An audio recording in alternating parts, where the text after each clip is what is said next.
Eh bien bonsoir à tous, j'espère que vous allez tous bien les amis. Je fais une vidéo spéciale qui n'a rien à voir avec le foot, ça m'arrive de temps en temps quand j'estime qu'il est important de parler des sujets d'actualité. Et je voulais, parce que voilà, avec ma petite notoriété, je voulais essayer de donner mon ressenti et si ça peut réveiller certaines consciences, même voir une seule personne, moi ça me suffit. Voilà les amis, donc en fait ce que je vais vous faire passer comme message... Premièrement, donc comme le titre l'indique, je voudrais parler des émeutes, de ce qui se passe depuis 2 jours, là, 2-3 jours en France. Moi, je suis dégoûté, je suis écœuré, je suis très triste et très dégoûté. Pourquoi? Ben, déjà parce que c'est très difficile pour tout le monde maintenant avec le confinement, le coronavirus, etc. Et là, bah, il faut que ça en rajoute. Comme si ça ne suffisait pas, on rajoute encore des choses. Ce qui s'est passé avec le policier et ce jeune homme du quartier et tout, je cautionne pas du tout, moi, les bavures policières. Moi, j'estime qu'un policier, c'est comme si un policier, même si tu fais le con, quand il t'emmène en garde à vue, il n'a pas le droit de te frapper, il n'a pas le droit de t'insulter. Ça existe hein, chez les policiers. Faut pas croire. Moi, je suis pas du genre du mec qui idolâtre et idéalise la police française. Je sais qu'il y a beaucoup de racistes dans la police française. Je sais qu'il y a beaucoup de mecs qui sont pas exemplaires, que c'est les premiers à pas respecter les codes de la route, que des fois ils jouent beaucoup de leur statut. Après, il faut pas mettre tous les flics dans le même sac. C'est comme les gars de quartier, il faut pas tous les mettre dans le même sac. La bavure policière du gars, je la cautionne pas, parce que même si le mec n'a pas respecté le confinement, même si le mec il roulait à 80 à l'heure sans casque, le flic n'a pas à lui faire ça. Ça, c'est sûr et certain, sur ça, je ne remets pas en cause. Par contre, moi, il faut m'expliquer. Pourquoi faire ces émeutes? Moi, je vous pose la question, pourquoi? Et encore plus de ce que j'ai vu hier, pourquoi caillasser les pompiers? Quelle est votre excuse de caillasser les pompiers? Les pompiers, ils ont quelque chose à voir là-dedans? Non. Le jour où les pompiers devront intervenir parce qu'il y a le feu chez vous, puis que votre mère prendra feu, ou que vous serez en train de prendre feu, que les pompiers ne pourront pas intervenir parce que les gars de votre cité vont les caillasser, je pense que peut-être que vous y réfléchirez à 2 fois. D'accord? Moi, je suis désolé, les amis. Hein, je défends pas la police, mais quand tu es au quartier, que tu vois les mecs, ils prennent leur moto sans casque, ils roulent à fond la caisse, c'est des dangers pour eux, c'est des dangers pour les autres. J'ai déjà vu dans le quartier de mon père, par exemple, un gars, il a écrasé une grand-mère il y a 2 ans, maintenant il est en prison, il l'a tué, parce qu'il roulait à fond la caisse, il tapait des pointes. Donc les mecs, quand ils font ça, à partir du moment où ils font ça, ils sont conscients du danger qu'il y a. Ils sont conscients que ce sont des dangers pour eux, des dangers pour les autres. Donc je vais certainement pas les pleurer. Et moi, ces mecs qui font les émeutes, j'ai envie de leur dire, mais pourquoi vous faites ça? Qu'est-ce que vous avez dans la tête? Qu'est-ce que vous avez dans la tête? Vous êtes les premiers à vous plaindre du racisme. Vous êtes les premiers à vous plaindre de la montée en puissance du Rassemblement national. Vous êtes les premiers à vous plaindre d'être préjugés, de subir des préjugés, d'être discriminés, catalogués. Hein? Qu'est-ce que vous faites pour arranger les choses? Bah là, je suis désolé. Ça n'arrange rien.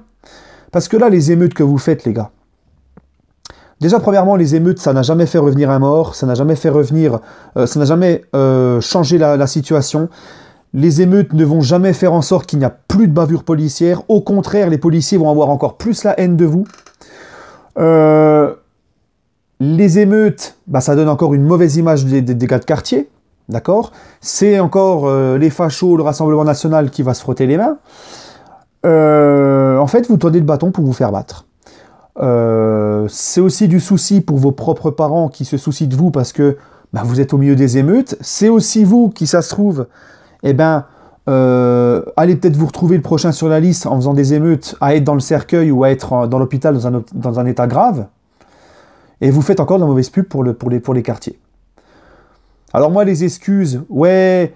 Nous, on veut montrer, patati, patata, il y en a marre, machin. Déjà, les gars, vous saurez que, comme je vous l'ai dit, j'idéalise pas la police nationale. Parce que moi aussi, j'ai déjà eu affaire à eux, j'ai grandi au quartier, j'ai traîné avec les gars de quartier, je sais comment ils sont et comment certains procèdent. Moi, j'ai été provoqué par des policiers. Hein, je ne vais pas rentrer dans les détails. Ça m'est arrivé plusieurs fois d'être contrôlé et aussi provoqué. Et ben moi, quand les flics me contrôlent, je leur donne mes papiers. Je leur souris, bonjour monsieur. Ils font leur boulot. Même si des fois ils en abusent, ça c'est sûr qu'ils en abusent pour faire chier. Mais tu leur donnes, t'es en règle. T'as quoi à te reprocher? T'es en règle, tu lui donnes tes papiers, ils te cassent pas la tête. Moi, je ne les ai jamais offensés, ni insultés, ni provoqués quand ils sont venus me contrôler. J'ai jamais eu aucun problème. Je suis sorti de la mosquée, parce qu'on va me dire, ouais, mais c'est parce que t'es un Français à la base. Je suis converti, regardez ma barbe. Regardez ma barbe. Et une fois, je suis sorti de la mosquée, j'étais en camis. Ils m'ont contrôlé une fois à la gare, quand il y avait l'état d'urgence. Ils m'ont contrôlé plusieurs fois quand j'avais ma djellaba et tout. J'avais mes papiers, j'étais en règle, ils m'ont pas cassé les pieds. Une fois, je sors de la mosquée un vendredi, j'étais en camis, donc en djellaba. Ils sont passés en fourgon, ils ont ouvert la fenêtre, ils m'ont fait boum pour me provoquer. Je leur ai rien fait, je les ai laissés, ils sont partis d'eux-mêmes. Je leur ai pas fait des doigts, je leur ai pas insulté leur mère ou quoi que ce soit. Voilà, faut être intelligent, on ne répond pas au mal par le mal. Et là, ce que vous faites, c'est un manque d'intelligence. Et croyez-moi, puisque je vous le dis, j'ai grandi au quartier, je sais comment ça se passe, les gars de quartier, ce ne sont pas des victimes aussi là-dedans. Parce que vous êtes aussi les premiers à provoquer la police. C'est mutuel, ça se provoque mutuellement en fait. Hein, il n'y en a pas un pour acheter l'autre. Vous vous provoquez mutuellement.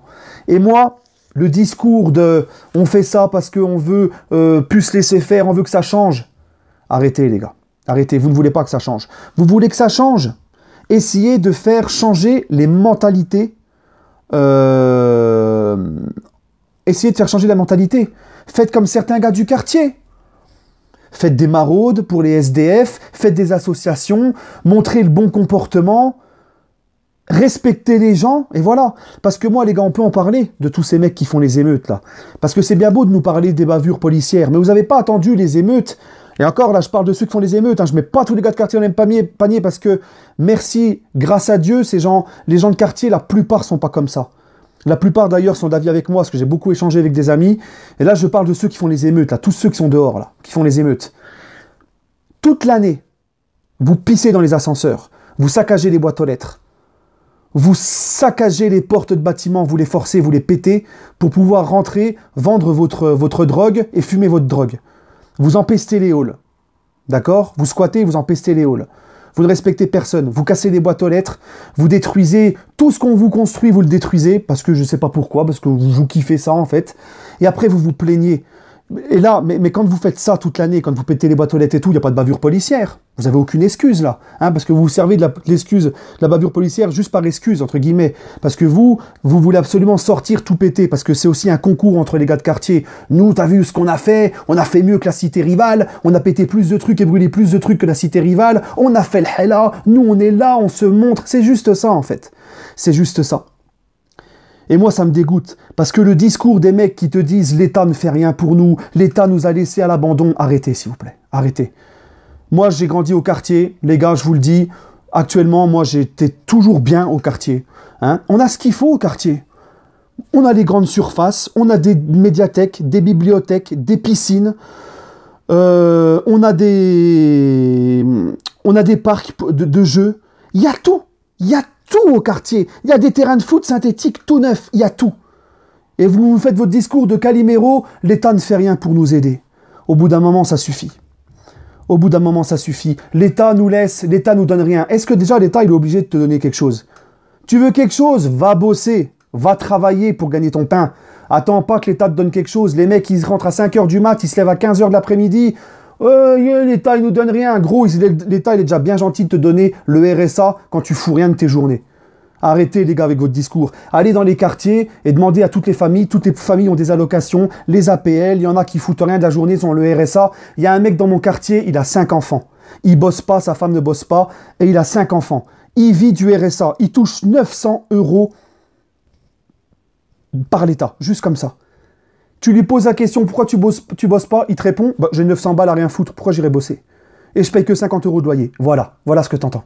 Donc arrêtez avec vos discours de victimes, l'État ne fait rien pour nous, on nous laisse de côté. Les gars, allez dans la Creuse, allez dans la campagne où il n'y a pas les grandes surfaces, où il faut faire 10 km pour aller faire ses courses, où tu as des bus toutes les heures ou les heures et demie, où tu es obligé de te lever 3 heures à l'avance pour aller être à l'heure au boulot ou aller être à l'heure au collège ou au lycée. Là, vous verrez c'est quoi la vraie misère. Là, oui, la campagne, oui, c'est la merde, tu peux le dire dans certaines campagnes. Mais au quartier, t'as les trams et les bus toutes les 10 minutes, t'as tout, t'as les grandes surfaces, t'as tout. Au bout d'un moment, les gars, faut arrêter. Il faut arrêter. Vous voulez changer les choses, faites les choses intelligemment. Hein? Moi, je viens du quartier, eh ben, à l'âge de 15 ans, j'étais dans les Fournils, faire un pré-apprentissage boulangerie qui est mon métier. Après, j'ai fait un CAP. Ça m'a permis d'avoir un métier parce que oui, il faut des manuels, il faut des intellectuels. Il ne faut pas que des gens qui travaillent dur à l'école pour être avocat ou avoir des grandes places. C'est pas ça qu'on vous demande. Parce que tu t'aimes ou t'aimes pas l'école. On peut pas te forcer d'aimer l'école et de travailler à l'école. Mais si t'es manuel et pas intellectuel, eh ben tu vas faire des efforts, va faire des boîtes d'intérim, va faire les usines, va faire un CAP mécanique, tout ce que tu veux. Fais quelque chose pour t'en sortir. Les mecs, ils branlent rien, ils veulent pas chercher de boulot, ils sont là, ils s'apitoient, ils sont là en train de faire les victimes, à toujours pleurer. Hein? Allez bosser. Moi les gars, j'ai jamais rien manqué, j'ai bossé, tout ce que j'ai, je le dois à mon travail. Et en plus de ça, je travaille, l'État me donne une prime d'activité. Hein? Eh bien, si vous voulez vraiment vous en sortir, allez bosser. Ne cherchez pas la facilité à rester en train de dormir, tout casser. Allez bosser, les gars. Et gagnez votre... N'attendez rien de l'État. Allez bosser, les gars. Hein? Attendez rien de l'État. Et moi, tous ces mecs-là, j'en vois beaucoup. Ils sont là. Ouais, au Maroc... Les gens, quand ils respectent pas le confinement, eh ben au Maroc, la police, ils les savatent à coups de matraque. Ils ont raison. Le confinement, ça se respecte. On rigole pas avec la crise sanitaire. Par contre, ces mêmes personnes-là, parce que je les ai vues sur les réseaux sociaux, ces mêmes personnes-là, quand c'est pour dénoncer les bavures policières en France, ils ont un autre discours. Ouais, c'est inadmissible, c'est honteux. Ils l'ont frappé et tout. Ben ouais, ben ils respectaient pas le confinement, le mec. Hein, c'est pareil que la police marocaine que vous remerciez. Donc le discours 2.0 aussi, c'est bon, ça va 2 secondes. Hein, il faut arrêter de se victimiser. Moi, tu vas à la RATP à Paname, tu vas dans la SNCF, dans les usines, tu as énormément de gars de quartier qui travaillent. D'accord? Il y a ceux qui veulent s'en sortir et ceux qui veulent pas s'en sortir. Donc, s'il vous plaît, vos discours de Calimero, ça va bien 5 minutes. Arrêtez, les gars. Hein, arrêtez. Moi, c'est trop. Les émeutes, ça vous changera rien. Les émeutes, eh ben après, comme par exemple, maintenant, vous caillassez les pompiers, vous serez les premiers à pleurer que les pompiers sont racistes et à trouver ça bizarre. Eh ouais, les gars. Non, mais franchement, il faut réfléchir au bout d'un moment. Il faut réfléchir. Hein? Qu'est-ce que ça va changer? Qu'est-ce que ça va arranger? Rien du tout. Ça changerait quelque chose, on le saurait depuis longtemps. D'accord?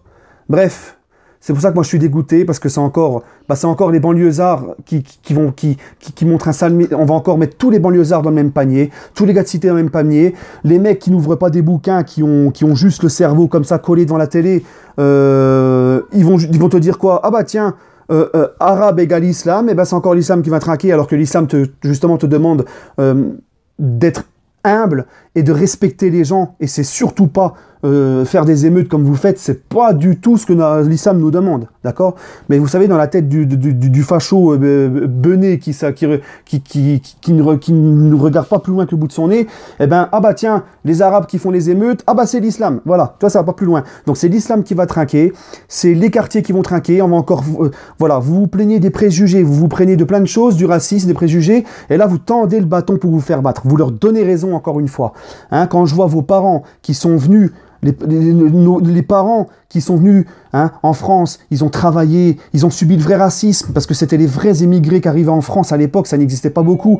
Ils ont travaillé, ils ont fait des 40 ans d'usine, ils ont bossé comme des malades, il n'y avait même pas encore les 35 heures à l'époque, ils ont fermé leur bouche, ils ont bossé comme des malades, ils ont rien saccagé, ils ont rien cassé, et vous êtes en train de détruire tout leur travail. Hein, et eux, ils ont gagné le respect de beaucoup de gens. Voilà. Donc c'est trop facile de s'apitoyer sur son sort, de faire les caliméros, de faire les victimes. Hein. Si vous voulez vous en sortir, allez bosser, montrez une bonne image, allez bosser et arrêtez vos conneries. Tout simplement. Voilà les gars, c'était mon petit message. Sur ce, prenez soin de vous et demain on se retrouvera pour une vidéo spéciale Mercato sur le Paris Saint-Germain. Voilà les amis.